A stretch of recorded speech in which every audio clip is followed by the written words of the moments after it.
Okay. Do we have David with us still? Yep, he's here. I'll start the video. There we okay. go. No problem. I'm here. Just doing Great. a million things at once. All right. I know you're a busy man. Well, let's get started so we can have the most time we can with Professor McCuan, as he's a very busy man. Good afternoon and welcome everyone. My name is Tiffany O'Neill and I'm the Executive Director for the Sonoma State University Alumni Association. Thank you for joining us for today's program, Election 2020, Politics Amidst a Pandemic, presented by the Sonoma State University Alumni Association. We're excited to spend the next hour with you as Professor McCuan breaks down for us what to pay attention to with this year's elections. The Sonoma State University Alumni Association proudly represents over 72,000 alumni throughout the world who are making a difference in their communities. Today's presentation is being recorded. The recording, as well as a post-event survey, will be emailed to you following today's program. Both the chat and Q&A features are enabled during the webinar. If you have any comments or technical issues, you can input those into the chat feature. As you think of questions related to the presentation, please go ahead and put them to us in the Q&A feature. We'll have about 20 minutes at the end of the presentation to answer questions that come through. And thank you also to those who have already sent in questions. Before I introduce today's speakers, I'd like to introduce first Logan Pitts, who will be moderating our Q&A at the end of the program.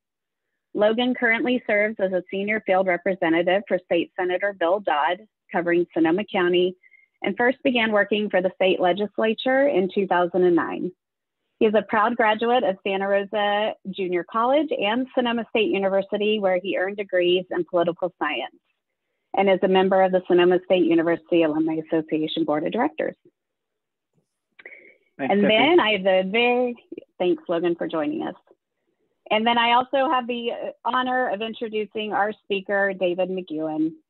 David is a professor and chair for the Department of Political Science at Sonoma State, as well as a proud Sonoma State alumnus. Dr. McCuan joined the faculty of Sonoma State in fall of 2003. His scholarly expertise is in two broad areas: American politics and international relations, and his teaching responsibilities include courses in both international and national politics, international security and terrorism, state and local politics, campaigns and elections, and political behavior. In the area of elections, Dr. McCuan's research focuses on the general impact of ballot measures, direct democracy in the state of California and across the nation. If you've been watching or listening to any local media outlets, I'm sure you've recently heard him or seen him on multiple occasions. He's a very busy person, and we're just thrilled to have him presenting and being with us today. So Professor McCuan, I'll turn it over to you. All right. Thank you very much, Tiffany. Appreciate you all being here. I'm going to share my screen. Again, happy to provide these slides to you as well. So whatever you would like to get a hold of in terms of the slides, the URLs, that kind of thing, happy to do that. Again, we'll go till about 12:40 or so, leave plenty of time for your questions. What I'd like to do is give you an update of where things sit in terms of the presidential election, what we're paying attention to, why the pandemic is so weighty this particular election, and in the midst of all of that, other things we're paying attention to. For example, we just got a series of data related to campaign finance, campaign spending, how the candidates are spending, what they're doing. We can put that into our models to get some idea of what is happening and what we expect to see this particular election. We'll take you through that. Again, leaving plenty of time for your questions.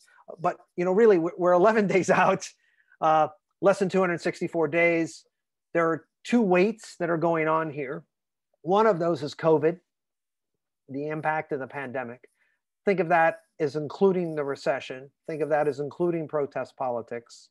But those three things, combined with the impact of money, cash, dollars, or MCD, money, cash, dollars, campaign finance, receives a lot of attention by a lot of different people. But this particular election, it also gives us insight into how the candidates are moving forward, particularly the last couple of weeks, the last couple of months, what they've been doing, say, the last 6 months in terms of their strategy. So we'll look at that because the trajectory is such that because of the weight of the pandemic and because of the presence of not only that pandemic, but also the recession and protest politics, there's an incumbency disadvantage or an incumbency penalty. That means Donald Trump is running from behind. He's been running from behind. And if we look at the price point, the stock price of each candidate, Joe Biden has consistently maintained a lead that the president hasn't been able to cut into. A debate such as last night doesn't change that, but nonetheless, it has some role, some movement for those 5 swing voters that are out there, or for that one person that doesn't have an opinion of the president, of Donald Trump. Nonetheless, the dynamic has remained largely the same, consistent stability since about February in a hypothetical matchup of these 2 individuals. And while that stability has maintained, we should see a slight tightening of the election and a movement that tightens. There are a couple of fundamental factors. No Democratic candidate has received more than 53% of the vote, more than 53% of the popular vote. You have to go back to like 1964 to see that. But based on the turnout figures and the early vote that we're seeing now, we will exceed that number of 61.1% that LBJ got in 1964. We're looking at turnout figures that are like 62, 63, 64%, maybe even approaching 65%, the all-time high in 1908 of 65.4. So nonetheless, it's a hugely consequential election. People are voting early and often, if you want to think of it that way, and we'll kind of walk through that in light of COVID and spending. Okay, so first off, the academic literature argues that debates have little effect, limited effect. The first debate, usually the most watched, that first debate, if you saw that debate, was not a debate, it was a debacle. But nonetheless, that's usually the set of factors that impact those swing voters, whomever they are. Second debates, third debates, subsequent debates, much less impact. Even though we had a relatively stable debate, the president did fine last night. Joe Biden played it safe, maybe even too safe. But nonetheless, that doesn't change the forest of what's happening overall. After that first debate, Biden widened his lead. And what you want to pay attention to here are a couple of things. One is any candidate over 50%? In 2016, the national polls were off 2%, 2 points. That 2 points that they were off mattered in states like Michigan, Wisconsin, and Pennsylvania, those states that Donald Trump won by a total of less than 100,000 votes, but put him over the top to get to 270, ultimately to over 300 electoral votes. But Hillary Clinton never was in a place, even on election day, that was above 50%. So you see a widening after that first debate that is above 50%, that's the number you're paying attention to, is at 48, 49, 50. You see that here, and is the gap double digits. You see that here as well.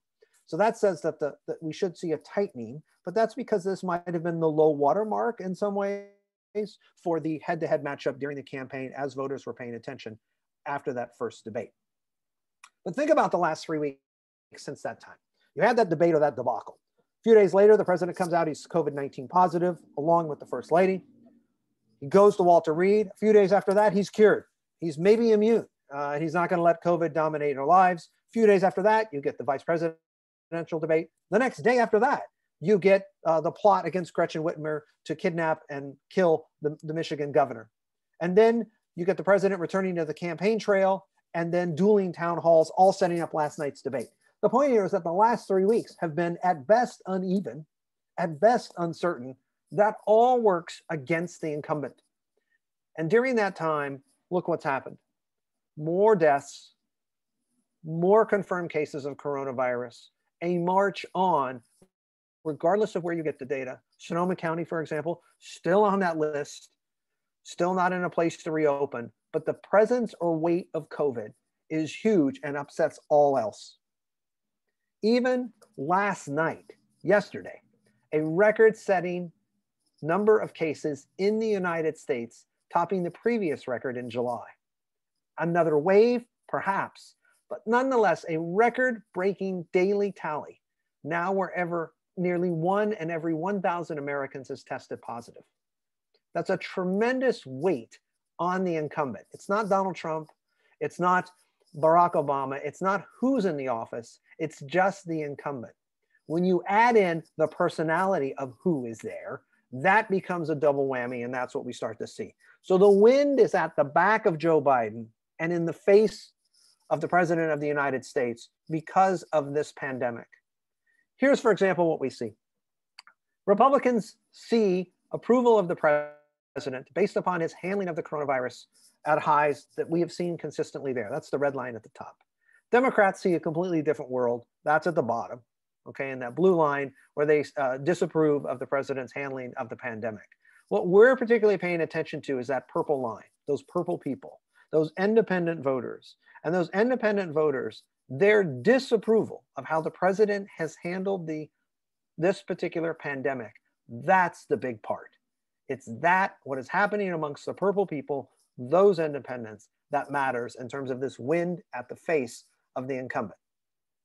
And then what you do is you see this kind of broad picture. You have to go state by state. And really, those of you who have had me in class know that you have to go county by county within these states. But nonetheless, what you do is you look at key battleground states like Arizona, Florida, and so forth, to look at what are people's confidence in the economy and that things will get better. Is it on the upswing or the downswing? And we measure this consumer confidence index with multiple indicators that give us some sense of whether people think, for example, things are going to get better, or what confidence do they have that next month, next quarter, and next year will be on the upswing. And of course, confidence, given the COVID pandemic, is in the toilet. It's just bad. If we look at specifically Obama-Trump voters, those key voters that voted for Barack Obama twice and then voted for Donald Trump once, this is a swing group of voters that have been identified by many pundits as kind of a key element this particular election. We get this every election. Sometimes we have Obama-Trump voters, we've had soccer moms, NASCAR dads, security moms, Reagan Democrats. The media always invents this fictitious group of voters that is key. But when we look at these particular subset of voters by state, we see that consumer confidence that tomorrow will be better than today, whatever that tomorrow time period in, is just low. And so the weight of the pandemic, even state by state, also weighs on what is happening in terms of facing re-election as the incumbent. We look at hospitalizations, positivity rates, tests, all of these trend lines in the wrong direction if you're the incumbent. And because they're in the wrong direction, regardless of whether we get these from Johns Hopkins or from any other indicator, it all wraps itself up into a penalty against the in party. We can look at data like this, like cumulative test positivity, currently hospitalized, cumulative deaths. It's all a weight on the performance of the in party. And that again challenges the in party for re-election. We can look at what's happened just in the past week. We had yesterday for what I just mentioned, but we look at just what's happened in the last week. And we can even set aside North Dakota and South Dakota, where cases have ramped up something fierce the last week. But look at battleground states like Minnesota or Wisconsin, Michigan, Florida, those key battleground states, Nevada, Arizona, Colorado, where there's a steady increase in COVID-19 cases just in the past week. So as you're entering the last week to 10 days of the election, the positivity rates are going up, increasing. They're not increasing at a 100% rate, but they are increasing at a rate that varies between 10 and 49%. That is the wrong place to be if you are in the incumbent and running for re-election. Just reported right before class, framing the weight of the pandemic with campaign advertising, Joe Biden has set a record where he spent more money on television and digital advertising than any other candidate in American history, okay? Easily surpassing what happened with Donald Trump before in the last 2 years, easily surpassing that, okay? 582 million. That's a big number, all right? The ballot measures in California have spent more than that 582 million. Ballot measure spending as of this morning, just for those 12 ballot measures, is 732 million. It's going to hit 750 million. But nonetheless, Joe Biden and his team have spent a lot of money on television and digital advertising. So what we want to do in the time we have today is to look at that spending and see what's going on. We'll get into the weeds of that, which is, it's very interesting because it relays some of the strategies that are behind here for what's happening. All right, so let's look at that here for a moment. We take money, cash, dollars. We look at campaign spending and the advertising advantage of what's happening in television.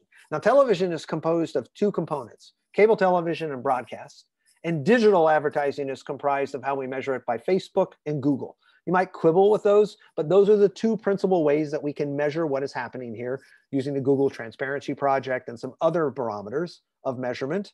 But television has these two components you want to pay attention to, cable and broadcast. So as you can see, pro-Biden airings of ads high and up, and President Trump up, down a little bit, but it is the gap or difference that we are particularly interested in here. That difference is substantial.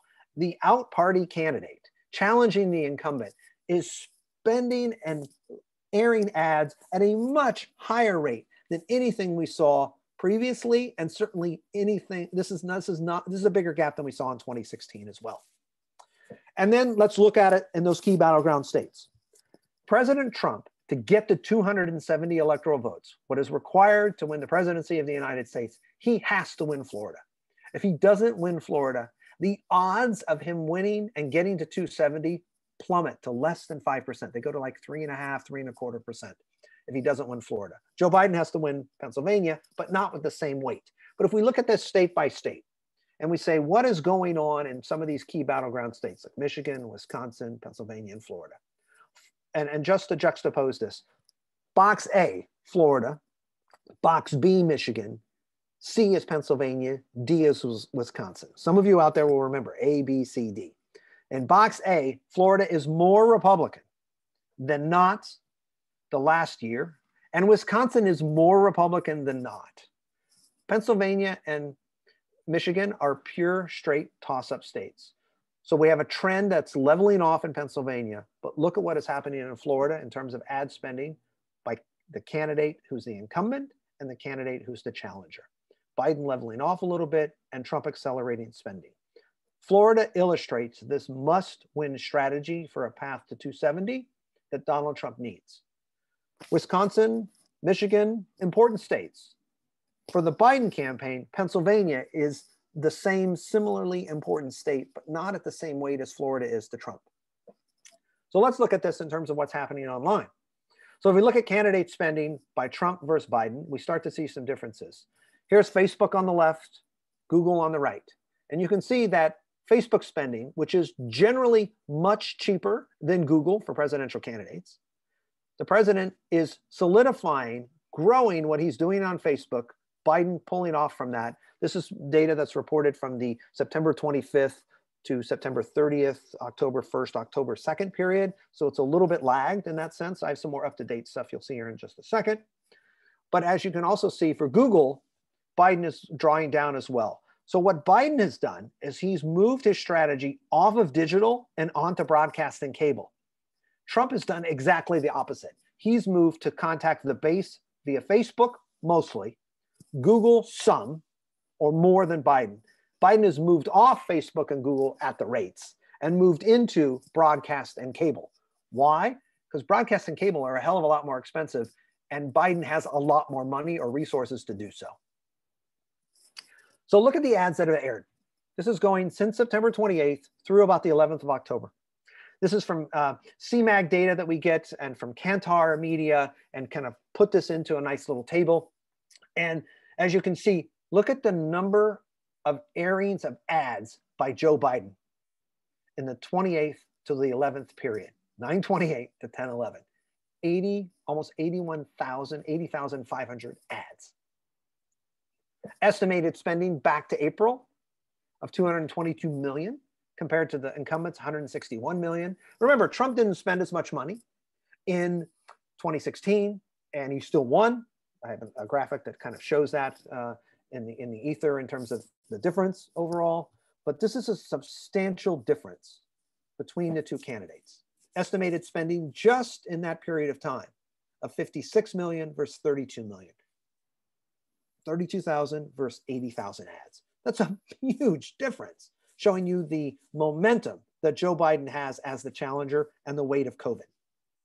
If we look at what's happened online and that digital ad spending, remember the president is moving into the digital space at a higher rate than Joe Biden because Joe Biden has more resources. He's moving into the broadcast and to the broadcast and cable space, which is where senior voters reside more often than not. Biden is moving into a place still that has him slightly above since late September what Trump has done. So it doesn't quite grab the dynamic here, but you see what's happened in terms of Facebook dollars in spending since mid-April. Where's the president been? On Facebook or with Facebook ads. He's been higher with Google ads since mid-April overall. So kind of overall, what's he been doing? And then what do we have in terms of Facebook and Google overall just since late September? Kind of the momentum of the last couple of weeks of the campaign. And if we look overall since mid-April, Biden is much more on traditional TV, cable, and broadcast, and the president is online, grabbing his base.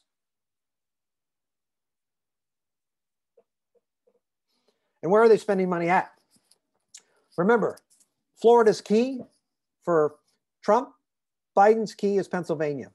Look at what's going on here. Tampa, Orlando, Miami, then Philly, of course. The number of ads that have been aired, those that are pro-Biden versus pro-Trump. Look at the Biden advantage across all markets. It's pretty substantial and stunning in some ways. The Biden campaign is spending early and often on their ad advantage. And look at Vegas. The Trump campaign has made the argument that Nevada is a key battleground state. Hillary Clinton won 3 battleground states in 2016. She won Colorado, she won New Hampshire, and she won Nevada. The Trump campaign has made the argument, they've held a couple of outdoor rallies, large rallies in Nevada, that Nevada is theirs, that they can win Nevada. But when you take that campaign rhetoric and put it up against presidential ads, you see that a lot of money has been spent in Vegas in terms of overall volume and spending on this list, but it is more pro-Biden than it is pro-Trump. And that number is down at the bottom part of overall spending for pro-Trump ads, and the Biden advantage is still substantial in Nevada.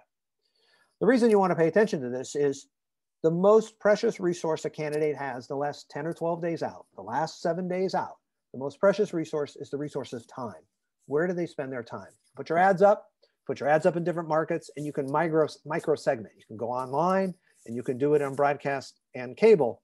But where are you spending your time? Those precious moments of time. If the president is not spending his time in Nevada, if he's not spending his time in Arizona, he's going to have to concentrate most likely on Florida, Pennsylvania, Wisconsin, or Michigan, someplace like that. But if he's stopping in Ohio, that means they're worried. Ohio is the most northern southern state. In other words, Ohio is more Republican than not. So the only reason you stop in Ohio is not to deliver the base. It's because you're worried about what's going on in Ohio. That leaves out moving too far based on the hours it takes to get to Nevada. So you've got to advertise at a higher rate in Nevada, and we're just not seeing that so far. So let's look at, if you will, the ads themselves and what they look like, because this also illustrates the strategies that are going on. Attack ads are the dark color, promotion ads are the clear color, and then the less solid color, less dark color in the middle is a contrast ad. So if you look at, if you will, what has happened from the middle of September to early October, you see that the president has had promotion ads that have been going on in terms of volume. We have volume at the top and percent at the bottom. He's had promotion ads, he's had attack ads and contrast ads, all right? He's behind, he's got COVID weighing on him, he's being outspent, he's being out fundraised, he's worried about what's going on in terms of recession and protest politics. Look what Biden's doing. Over the same period of time, Biden is doing a heck of a lot more promotion ads, fewer attack ads, and fewer contrast ads. The only reason you do that this early, the end of September and into early October, a month before the election, is because you think you have the wind at your back. This would be the time you typically would be doing contrasts and attacks at a higher rate if you're the out party, if you're not the incumbent. And exactly the reverse is going on. So remember that Trump is doing his on digital, Biden is doing his on broadcast and cable. Biden is doing normalcy, return to America, whole kind of vision ads, morning in America type things. Trump has to attack, attack, attack. One debate doesn't reset that narrative. A debate last night doesn't reset that narrative. So he has to weigh, with the limited dollars they have, do they increase the attack or contrast ads? Because so far what we're seeing is if the Biden team is running promotion ads, pro-vision ads, if you want to think of it that way, and they continue to do that, That means their internal polling is showing them doing fine. And that consistency of, say, 8, 10, 11 points is being consistent across all groups as they're doing their internal polling. Here's what the tone looked like in the past. So we look at a period of time that's roughly 6 months from April to mid-October, and then just a period of the last couple of weeks. That's what you see here in kind of A and B in terms of the date range. So we see that 2012, Obama re-election, 2016, open seat, candidate Clinton, candidate Trump, and then president's re-election. Attack ads down even, if you will, in the last couple of weeks here on the right. Promotion ads up. Promotion ads on the right, in this space right over here, those promotion ads are a function of what Joe Biden is doing. The contrast ads are a function of what both candidates are doing. And the attack ads really are a function of what Trump is doing. So you're seeing differences in strategy between promotion, contrast, and attack. This is reflected overall by the data. But look at the promotion ad difference. It's much closer to 2012 than it is to 2016 in terms of what was happening. That big difference also relays something that's going on here in the strategy in terms of the tone of advertising as we enter the last couple of weeks of the campaign. What are they talking about? Okay. The president is talking about jobs, infectious diseases, China, and trade. Now he can wrap up talking about China with COVID, with fair trade deals, and that creates manufacturing jobs. So you can see the theme of the issue focus here. Look what Joe Biden's doing. He's talking about taxes, also talking about COVID, but he's joining that and separating Social Security from targeting seniors. It's the distribution between the numbers that you're interested in. 53% of the ads of the issue focus that Trump is running have jobs in them, okay? 37% for Biden have taxes, but the next component from 37 is to 32. Look at where the concentration of the difference. Biden is, because he has so many more resources, is doing so much more on broadcast and cable, is advertising across a whole host of issues. Trump is separating out crime from protests, from police brutality and racial violence, from other issues related to, if you will, public safety, contrasted with the argument that Biden is making that is much broader, or if you want to think of it, hitting multiple demographics on that broadcast and television, broadcast and cable television kind of nexus. It's just a difference in approach. The president argues that rallies can and will save him. But here's the difficulty. Look at what these rallies can and cannot do. This is a picture from a rally earlier this week. I believe this one is in Florida. Look what's happened in Florida. Over the last couple of election cycles, Florida has become more Republican than Democratic. Miami-Dade County is Democratic, but much of Florida, Democrat margin has declined and moved Republican, especially from 2012 to 2016 and moving forward. You're going to see this. So for Trump, one reason and rationale for going to Florida and trying to get Florida's 29 electoral votes is because of the weight of the shift away from Democrats and towards Republicans in all counties of Florida, even including Miami-Dade, as I'll show you. Here's Miami-Dade County in 2012 and 2016. Barack Obama, 62%, Secretary Clinton, 63%. Romney did better than Trump, okay? Give you some ideas of the concentration within Miami-Dade County. Democratic county, safe Democratic county at some level. But look at what happens down ballot. If you look at the comparison from 2016 to the governor's race of 2018, there is a margin of difference between the top of the ticket and down ballot. In other words, Floridians are voting differently for a penalty against Democrats at the top, as opposed to what they are doing down ballot, like say for governor. So a Democratic gubernatorial candidate in Florida is getting a bigger bang for their buck than a Democratic presidential candidate. And you can see here on the bottom left, the smaller map of Florida of how counties voted for president and Senate and governor in 16 versus 18. the concentration or siloing, if you want to think of it, the solidification of the Democratic vote, the solidification or siloing of the Democratic vote in Florida. This is reflected even in Miami-Dade County, which is a county which is a Democratic county, which Clinton wins, but it is solidifying at the top of the ticket. So while the rest of Florida is split ticket in terms of what it's doing at the top versus what it's doing, say, down ballot for like governor, in Miami-Dade County, it's the opposite.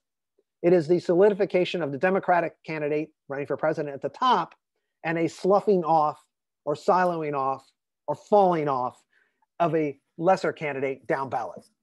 So Miami-Dade County is different in this regard. And here's why. Here's what's happened. If you look at voter registration in Miami-Dade County and in Florida as a whole, another reason that President Trump and his team want to concentrate on Florida is because Republican registration has increased throughout Florida, even in Miami-Dade County. Even in Miami-Dade County. And generally, the general rule over here is that a state with 35% or higher Republican concentration of registration, 35% or higher, is considered to be safe Republican, because Republicans stay closer to party and Democrats scatter all over the place. Okay, those of you that know how Sonoma County operates know that this is the case. There's a big difference between Democrats in Oakmont and Democrats in the West County who like a Prius. Very big difference. All right, but in Florida, like in many states that have 35% and above Republican registration, we start to see, if you will, a solidification of the Republican vote, or a slight move to the Republican vote, while there's a siloing of the Democratic vote, particularly in Miami-Dade County. But there's an overall net gain of GOP voters in Florida, as opposed to what we are seeing in other states with Democratic registration increasing. So this is one reason that Trump pays attention to those 29 electoral votes here, because it's hugely consequential. What about Pennsylvania for Biden? Pennsylvania is not necessarily the bellwether that Biden has to win Pennsylvania. The assumption is that if Biden wins Pennsylvania, he's bringing other states with him, like Michigan, and other states with him, like Minnesota, maybe Iowa, maybe not, maybe Wisconsin, maybe not, but he's bringing other states with him. So he has multiple paths to 270, whereas Trump, if he doesn't win Florida, has virtually no paths to 270. Particularly in Pennsylvania, you want to pay attention to New Hope, Pennsylvania, which is in Bucks County, Pennsylvania. New Hope, PA, in Bucks County, PA, is where the battle is joined. The president, as you can see from this data, doing great in Lancaster County, doing great in York, but it is in the other counties that constitute outside of Pittsburgh and outside of Philly, what's known as the T area. Particularly Bucks County becomes the barometer. So on election night, watch New Hope, the city of New Hope in Bucks County, for what the ratio is there. It's kind of like watching the first votes coming in New Hampshire at midnight, just after that on election day. But Bucks County, particularly New Hope, will be an important barometer for how well Joe Biden could do on election day. How have progressive Democrats responded to all this? There's a creation of a entity online by a venture capitalist, investor, and tech guru in Silicon Valley called Vote Tripling, where they have taken some of the lessons from the Bernie Sanders campaign and have moved to a place where you will triple your vote by getting 3 friends to move with you. The idea is to get non-activists, people who are on the margins, who might be your friends who are Democratic identifiers, who to participate and vote this particular time. To get 3 friends to vote, so then the power of your vote becomes times 3. This vote tripling component has been hugely successful and is familiar to some of you by providing, if you will, text data, providing templates for what to do, to how to contact voters and follow up with them, but to triple the vote. And this vote tripling has led to some big numbers. I'm going to show you some big increase in numbers in terms of what's happened. And then we'll take your questions. 52 million people have already voted as of 9 a.m. this morning. Mostly in Texas, California, and then Florida. 52 million. That is on track to be over 63% turnout this election. More Democrats than Republicans during that period of time. Not a surprise, because more Democrats have requested the ballots than Republicans. As of last week, at the same time, it was 22 million. 22 million to 52 million. That's a big, big movement. With 85.5 million ballots requested, the most in California and then Florida. Nonetheless, we are starting to see a huge amount, a tsunami of participation and ballots requested and ballots being returned now. Again, more Democrats than Republicans in terms of that notion. Republicans are tell us they're going to vote late on election day and turn in their ballots the last couple of days. Democrats building in waves up to that election. Okay. Finally, I'm going to end here to take your questions. Many of you know that I deal with data all the time and pay attention to what's happening. There's a new Axios poll, SurveyMonkey poll, that came out that surveyed 640,000 voters from June to October. You want to look at state by state, and you want to look at age cohort. So what you do is, in this Axios SurveyMonkey poll, we broke it out by age cohort and in states. And if you look at this data, you see that Florida, for 18 to 34-year-olds, is solid Biden. But look at every other cohort.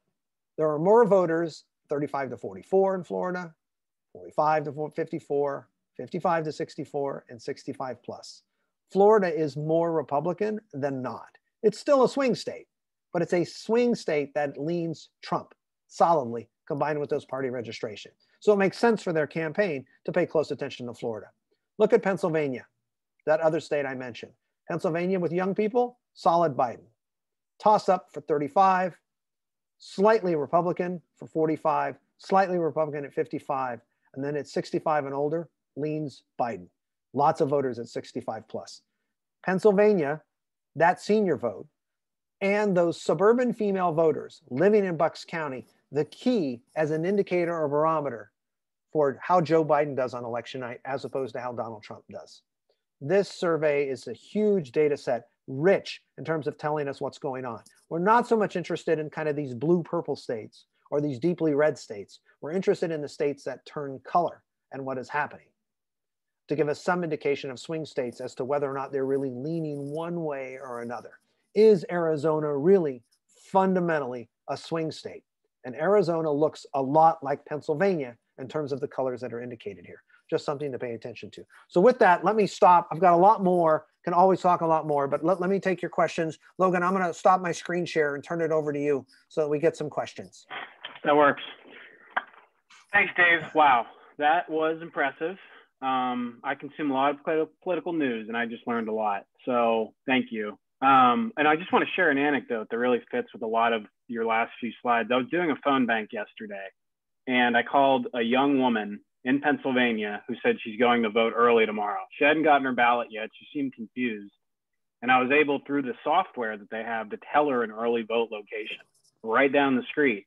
And the part that's really significant to me, this young woman lived in West Philly, which is not a place that Democrats were phone banking 4 years ago. And so it just fits with a lot of what you said. And yeah. So I'm going to follow up with you about that. Thank you. Yeah. Thank you. So we got a question that I want to start with one of the live ones that I think was good. Someone asked why you kept using Barack Obama's name and bringing up Obama Trump voters. Yeah. So tell me explain who that is. So that's someone who voted for Obama in 2012, switched to Trump 4 years later. Where do they live? Why are they important? Okay, so if the media invents a set of voters every particular election. You've heard the shy Trump voter. And those of you that know of Trump voters, if you know a shy Trump voter, pass along their name, because I don't know that the shy Trump voter exists. But the shy Trump voter is one phenomenon that we have received or been talked about. But what set up the shy Trump voter phenomenon was what the New York Times and other media outlets talked about as the Obama Trump voter.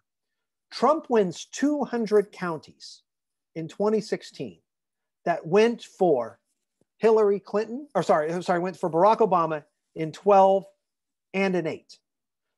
So there are 200 counties that vote for Obama in 2008, re-election in 2012, and go to Trump in 2016.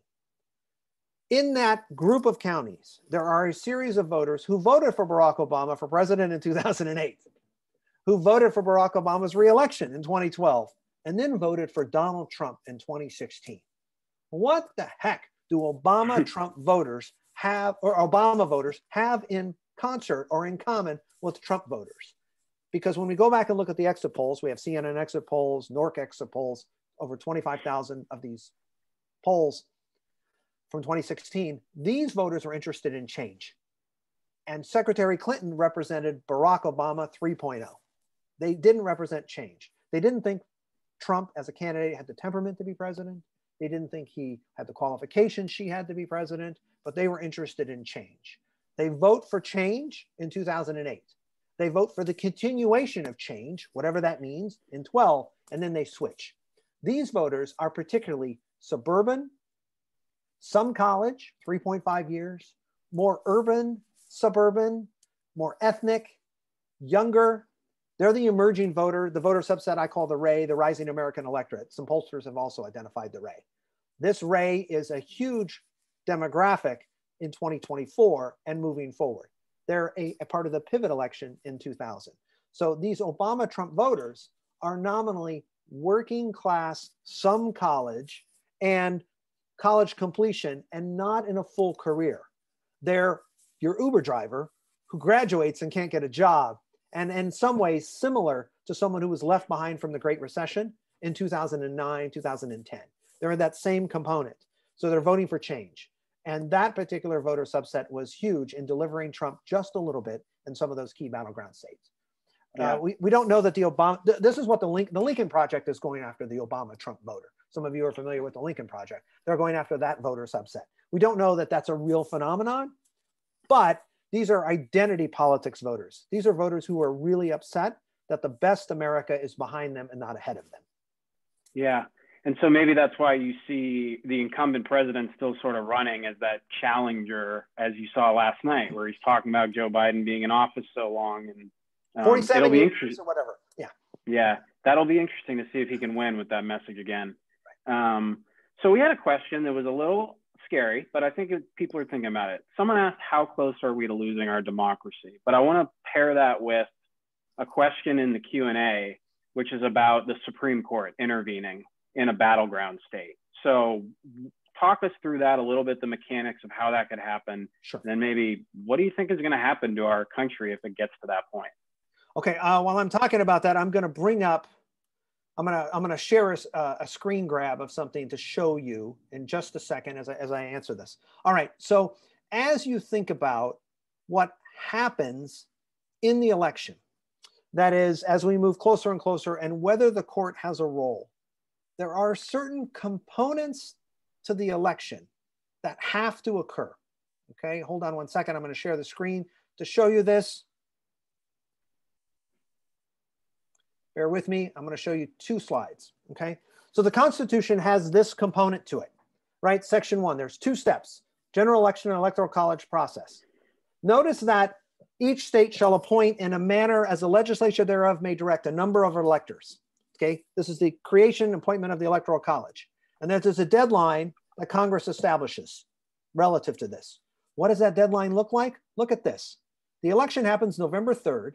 And November 4th, oh my gosh, we don't know what happens. What's the role of the court? Are we losing our democracy in this? What will happen, or what could happen, and what is different this time, is that the Clinton team put 2 to 3 lawyers in battleground states to challenge any results in 2016. The Biden team has an average of 18 to 20 lawyers in every state this particular time. But that means they would challenge or put forth lawsuits like Republicans would at the state court level. Those cases would have to be enjoined and wrapped up together to go into federal court and be resolved by December 8th.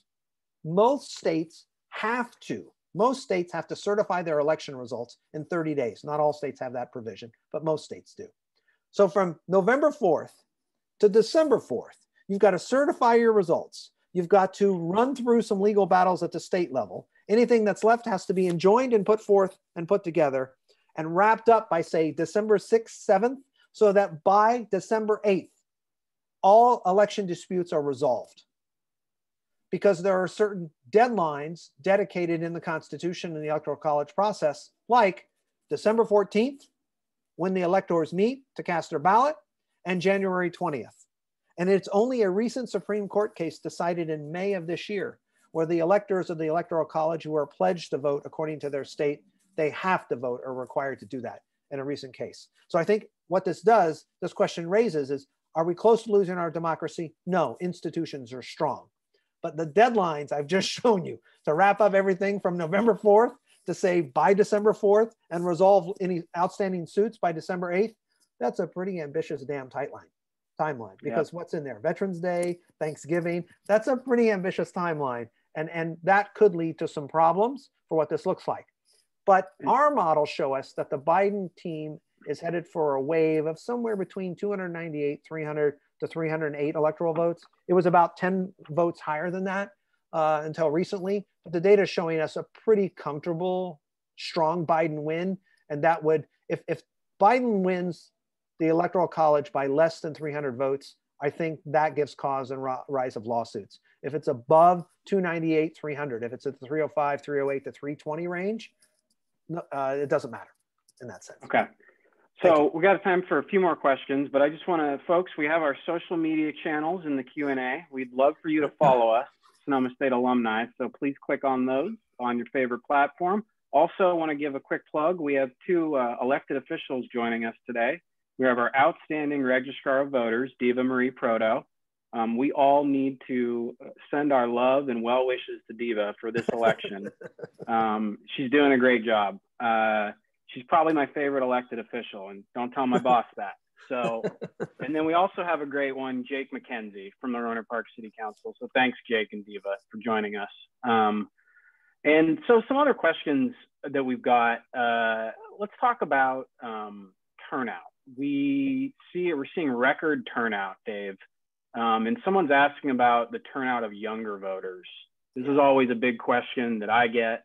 What are you seeing this year on that front? Yeah, give me just a second. Let's here we go. Let's take a look at that.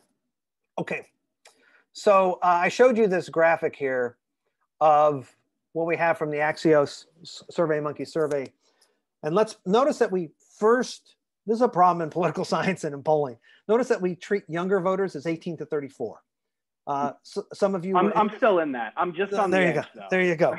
And so, but the argument is there's a big difference between 30 to 34-year-olds, 25-year-olds, and 18 and 22-year-olds.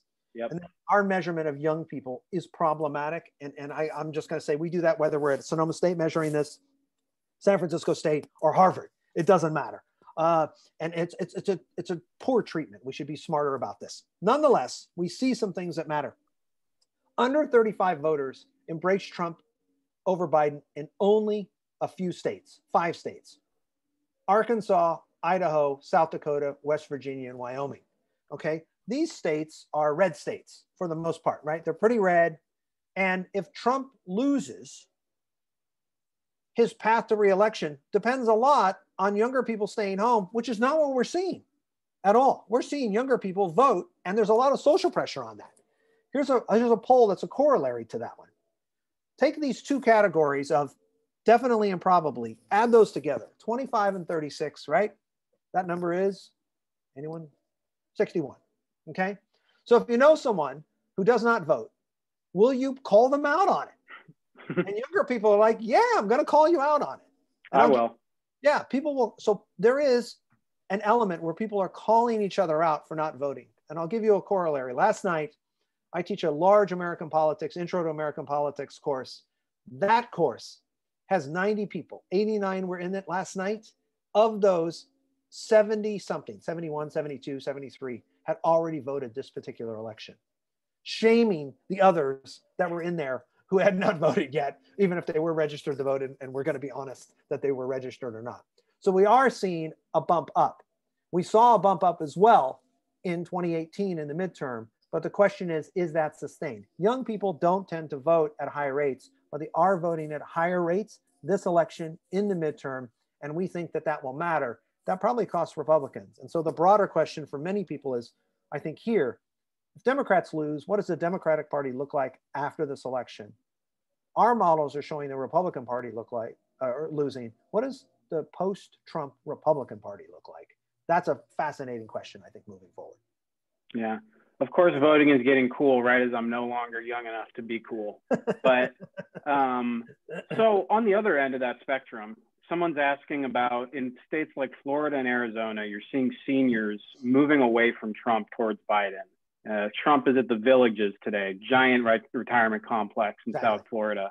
Right. So talk about that movement a little bit. So we are seeing, let me see if I can grab some, we are seeing, if you will, two things going on this particular election that challenge the incumbent. One is Trump has a gender gap of 20 points. Women favoring Biden over the president by 20 points. The gender gap is first identified about 1980. It's about a 10-point gap. Women voted for Jimmy Carter at about a 10-point clip higher than men did, okay? So, and Reagan gets elected, right? But now we have more female voters consistently than male voters. And the gender gap shows support by women for Biden over Trump by 20 points. We've never seen a gender gap that large, first. And secondly, it's been consistently about 8 points since after that 1980 election, favoring Democrats over Republicans. But then you move to senior voters. And what do senior voters have to do? Nothing but vote. So they vote early and often. And the senior vote is favoring Joe Biden at a 10 to 11 to 12-point clip. And since senior voters are the most regular habitual voters, and Joe Biden is favored, that's a huge number. And even when you go to look at like a state like Virginia, where white working class voters are overwhelmingly Trump voters, Joe Biden has cut that lead of the core constituency in half from Hillary Clinton. Some of that may be gender bias. Some of that may be Secretary Clinton having 30 years of bad whatever. But even amongst core constituencies of Trump, Joe Biden has cut into that for white working class. And he's flipped it, changed it, dramatically opened up a lead with senior voters. And that's probably a product of the pandemic, probably a product of the weight of COVID, if you want to think of it that way. That's what's and the person brought up Florida and Arizona, but it's a huge part of the vote in the Midwest too. So that'll Midwest and those battleground states. It's not just, I mean, those Floridian changes like at the Villages, both candidates have been there multiple times. And I would expect that the president has to go back there and or in Florida multiple times, whereas Biden only has to hit it a few times. So let's talk about that. What do those travel patterns tell you, where they're going? Right. So if you go back and look at the travel patterns in 2008, you saw that Barack Obama's campaign plane was like a triangle. It basically went from Tampa, Orlando, up to like Ohio and Michigan outside of Detroit, over to Vegas, hitting Denver, and then back. It was that kind of triangle. You could literally take the home loan lates. We did a study of the home loan lates and where the Obama campaign plane went in the last 2 months, and it just followed the trajectory of home loan lates. So if you're this president running for re-election, do you run the I-95 corridor? Do you run down to Florida and back up to Virginia and North Carolina? Do you cut over to Ohio and Pennsylvania? How far do you make that triangle? What does it look like? And they're running out of time to do much more than that, especially if they want to do 2-a-day rallies in different places. And you have to be assured that the president can have no health episodes or no health hiccups during that time. It's different for Biden because you have a couple of people. You just started to see the former president, Barack Obama, and you haven't really seen the first lady, who's even more popular than the former POTUS. So as POTUS and FLOTUS come out there, that is a huge deal for Biden, the secret weapons that they haven't been able to use fully yet. Yeah. So we got a question on absentee ballots. And obviously they've expanded massively this year. And the person's asking, what impact do you see regarding absentee ballots being thrown out, particularly in a place like Florida? Okay, yeah, that's a really great question related to the kind of the crisis of democracy question earlier. Think of it this way, if you don't have the ballots, you can't count the ballots. So you can't dispute that which you don't have. So the removal of ballots, the disappearance of ballots, the picking up of ballots is not something that we see at high levels for high level offices. But where it does matter is for school board, planning commission, city council. Down ballot is where that potentially can have an effect. Not here, but in other places. It's the down ballot effect of lost ballots, because you can't contend results if you don't have evidence to present. So in that sense, the removal of ballots with illegal or illicit ballot boxes, or ballot harvesting that occurs by any group when those ballots don't exist, doesn't change the trajectory of the presidential election or even a Senate or gubernatorial election. It changes the trajectory of what happens locally. That would be a concern. Okay. We had a question come in about fact-checking candidates during a debate, and they have a concern about media bias. And what they're trying to ask is, where do you get the best information? So where do you, Dr. David McCuan, get your straight shooting info on politics? Okay, so I have a series of URLs. I gave Tiffany some of those where I get all this information every day. And the phone starts ringing about 4:30 or 5. The email starts going off that early. There are several places where you can get up-to-date stuff from the latest things. Obviously, Morning Consult, First Read, the First Read blog, the Politico updates for both California and nationally, the Axios or Mike Allen updates in the morning that come. But you can also get things even from the mainstream, like from CBS and from NBC News more broadly, and from the New York Times. But I get all of those. And like all of you who are political junkies who are here today, I communicate directly with reporters or follow their Twitter feeds to get that information ahead of time. So finding out, for example, that Joe Biden hit the record, I got that information from the Twitter feed of the reporter who reported it on the Hill just before coming in here, 15 minutes before it hits, half an hour before it hits. So that's the best way to do it. But let's be honest, that's a lot of work. In terms of fact checking during the debate, a lot of news organizations, mainline, mainstream news organizations are doing that. It's hard to do that during the debate itself, but you have fact checkers and you also have newsrooms that are dedicated to that. If the argument is that that is left-leaning, or if that's NPR or CNN, but also Washington Post or New York Times, I'm using them all to do all of that. And if you still have problems with that, you can always go to The Economist or to Reuters, because they're running their own. AP runs their own fact-checking organization, fact-checking group that is sealed off from the rest of the reporting division during the debates as well. Yeah, and my personal favorite for California is calmatters.org, calmatters.org. It's a nonprofit journalism outfit. It's pretty cool. And if you want to get driven news, the old standby is Rough and Tumble by Jack Kavanaugh, who is a reporter, rtumble.com. That's always a classic. That's a classic. So I'm going to give you an easy question, because it's a yes or no, that you're going to have to do a prediction. I'm going to put you on the spot, and this will be our last question, then you can wrap up. Are we going to know Florida on election night?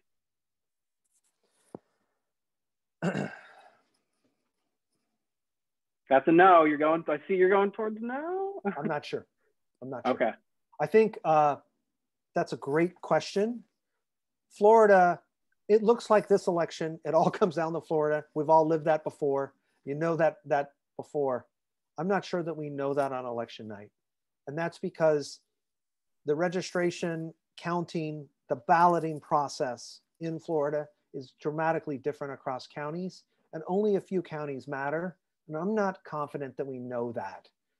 If the question is whether Joe Biden has 315 electoral votes, 320 electoral votes, or 290 to 295, in either event over 270, I think it's a moot point. If he's got projected to be 275, 285, 295 with Florida, different ballgame. Yeah, it's a great point. So, it's the delivery without Florida plus what that swing is, what the confidence interval is each way, and it's 29 electoral votes. That's kind of a lot. Well, and as our local registrar says, she is going to do it right, not fast. And so I think that's what people need to care most about, is that it's done right. She's got an extra 17. Diva, you have an extra 17 days. All right, Dave, you want to wrap it up with any last thoughts? Sure. I want to thank you all for coming as well, taking time out of your day. There's a lot of information. Again, you have questions, comments, concerns, email me. I'll send you the material. I did pass along all of the election notes here and all of the bits to Tiffany, as well as a separate set of URLs for where to get information. Please support your alumni association. I'm an alum. It's one reason I'm here. It's wonderful to see so many familiar names. Thank you all very, very much. Yeah. Thank you so much. Professor McCuan, you did a great job. We knew you would. Thank you, everyone. On behalf of the Alumni Association, we appreciate your time today. Please follow us on social media, become a member, donate to our scholarship funds. We do a lot of great stuff. We're doing more of these events, so we hope to see you again. And with that, I'll say thank you, everyone, and go Seawolves. Thank you. Thanks a lot, Dave. Thank you, Logan. Thank you, Tiffany. Thank you, Chelsea. Thank you.